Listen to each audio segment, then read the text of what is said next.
जो लोग ईसा मसीह से संयुक्त हैं उनके लिए अब कोई दंडाज्ञा नहीं रह गई है, क्योंकि आत्मा के विधान ने जो ईसा मसीह द्वारा जीवन प्रदान करता है मुझको पाप तथा मृत्यु की अधीनता से मुक्त कर दिया है। मानव स्वभाव की दुर्बलता के कारण मूसा की संहिता जो कार्य करने में असमर्थ थी वह कार्य ईश्वर ने कर दिया है। उसने पाप के प्रायश्चित के लिए अपने पुत्र को भेजा, जिसने पापी मनुष्य के सदृश शरीर धारण किया।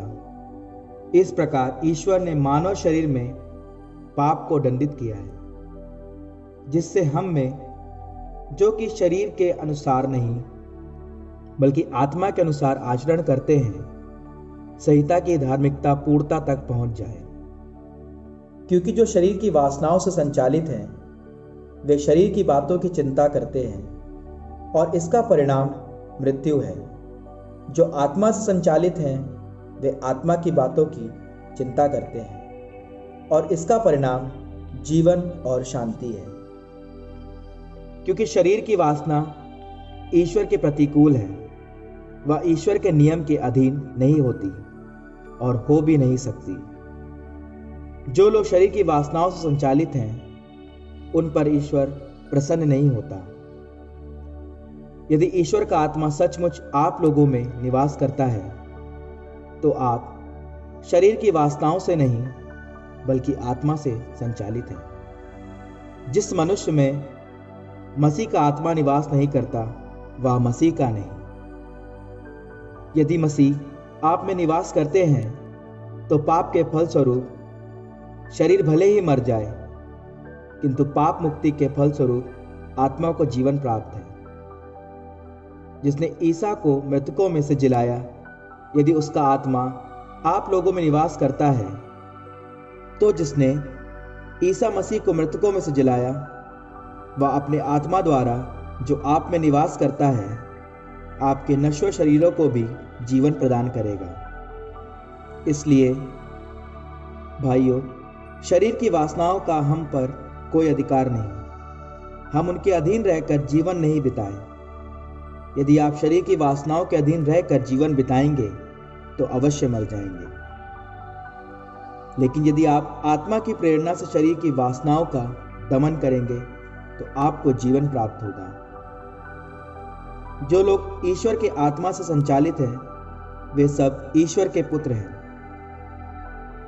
आप लोगों को दासों का मनोभाव नहीं मिला जिससे प्रेरित होकर आप फिर डरने लगे। आप लोगों को गोद लिए गए पुत्रों का मनोभाव मिला जिससे प्रेरित होकर हम पुकार कर कहते हैं, अब्बा, हे पिता। आत्मा स्वयं हमें आश्वासन देता है कि हम सचमुच ईश्वर की संतान हैं। यदि हम उसकी संतान हैं तो हम उसकी विरासत के भागी हैं। हम मसीह के साथ ईश्वर की विरासत के भागी हैं। यदि हम उनके साथ दुख भोगते हैं तो हम उनके साथ महिमान्वित होंगे। मैं समझता हूं कि हम में जो महिमा प्रकट होने को है उसकी तुलना में इस समय का दुख नगण्य है। क्योंकि समस्त सृष्टि उत्कंठा से उस दिन की प्रतीक्षा कर रही है जब ईश्वर के पुत्र प्रकट हो जाएंगे। यह सृष्टि तो इस संसार की असारता के अधीन हो गई है, अपनी इच्छा से नहीं बल्कि उसकी इच्छा से जिसने उसे अधीन बनाया है। किंतु यह आशा भी बनी रही कि वह असारता की दास्ता से मुक्त हो जाएगी। हम जानते हैं कि समस्त सृष्टि अब तक मानव पीड़ा में कराहती रही और सृष्टि ही नहीं हम भी भीतर ही भीतर कराहते रहे। हमें तो पवित्र आत्मा के पहले कृपादान मिल चुके हैं, लेकिन हम ईश्वर के संतान बनने की और अपने शरीर की मुक्ति की राह देख रहे हैं। हमारी मुक्ति अब तक आशा का ही विषय है। यदि कोई वह बात देखता है जिसकी वह आशा करता है तो यह आशा नहीं की जा सकती।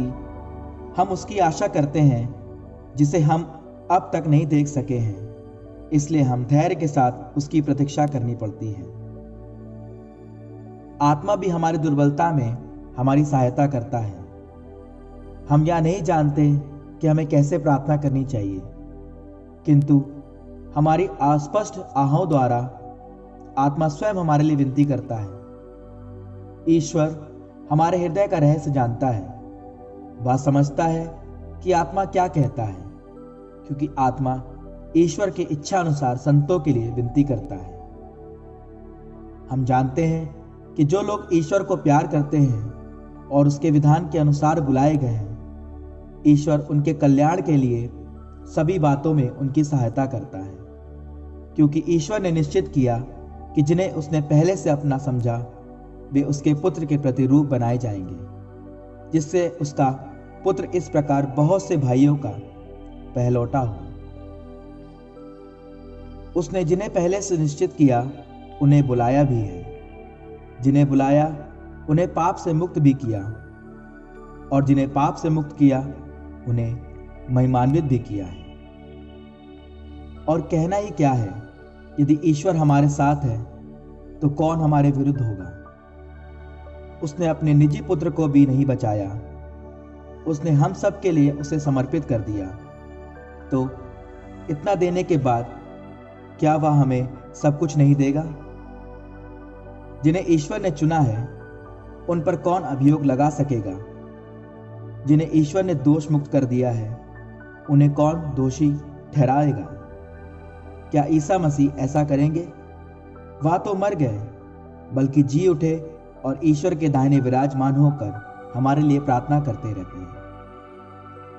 कौन हमको मसीह के प्रेम से वंचित कर सकता है?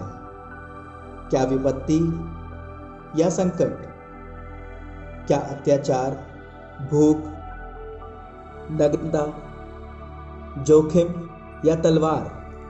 जैसा कि धर्म ग्रंथ में लिखा है, तेरे कारण दिन भर हमारा वध किया जाता है। वध होने वाली भेड़ों में हमारी गिनती हुई। किंतु इन सब बातों पर हम उन्हीं के द्वारा सहज विजय प्राप्त करते हैं जिन्होंने हमें प्यार किया। मुझे दृढ़ विश्वास है कि ना तो मरण या जीवन, न स्वर्गदूत या नरकदूत, न वर्तमान या भविष्य, न आकाश या पाताल की कोई शक्ति और न समस्त सृष्टि में कोई या कुछ हमें ईश्वर के उस प्रेम से वंचित कर सकता है जो हमें हमारे प्रभु ईसा मसीह द्वारा मिला है।